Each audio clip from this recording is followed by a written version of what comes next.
Light travels at exactly 299,792,458 meters per second.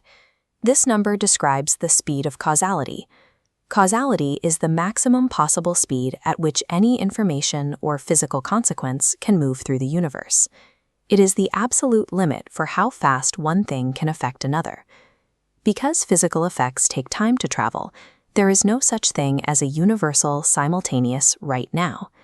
An event happening on the other side of the room or the other side of the galaxy cannot affect you until its information crosses the distance. This delay means we are constantly interacting with the past. The world you see is a collection of images and effects that were sent seconds, years, or millennia ago, all arriving at your location on their own schedule. We can see this delay in action between the Earth and the Sun. Gravity holds us in orbit, but that gravitational pull has to travel across a void that is 8 light minutes wide. If the Sun were to vanish instantly, the source of our gravity would be gone.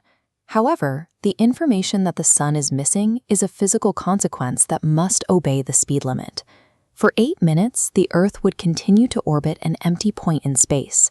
The news of the Sun's disappearance travels as a jagged ripple through the fabric of space, moving toward us at the speed of light. Only when that physical consequence finally arrives, 8 minutes later, does the Earth feel the change and drift away into the dark. The speed of light is the universal clock that determines when a cause finally results in an effect. It is the speed limit of reality. In our everyday lives, if we want to go faster, we simply add more energy. We step on the gas or build a bigger engine. This leads to the logical question of why we can't just keep adding power until we break the speed of causality. Albert Einstein discovered a hidden barrier in the way energy and mass interact. His equation, E equals mc squared, shows that energy and mass are two versions of the same thing. As a spacecraft accelerates, engine energy converts into physical mass. This creates a feedback loop. Engine energy makes the ship heavier, requiring more energy to go faster. That extra energy turns into even more mass, making it heavier still.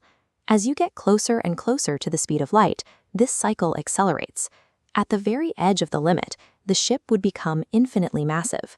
Pushing an infinite mass would require an infinite amount of energy, more than exists in the entire universe. This feedback loop makes the speed of causality an absolute physical wall. If you cannot break the wall, you are forced to deal with what happens as you ride right along the edge of it. Space and time are not separate. They are a single fabric called space-time. When an object moves fast enough to threaten the speed of causality, space-time bends its own rules to protect the limit. Imagine two identical, synchronized clocks. One stays on Earth, while the other travels on a ship moving at 99% the speed of light.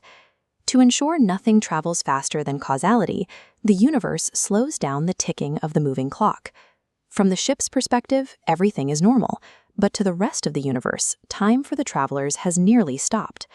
If those travelers spent 5 years on that ship, they would return to an Earth where 50 years had passed. Approaching the speed limit forces you to travel through time. It is the universe's way of balancing the books. We can imagine a universe where this limit didn't exist, where information traveled at infinite speeds. In that universe, distance would lose its meaning. Every star that exploded and every planet that formed would be felt and seen everywhere instantly. There would be no sequence of events.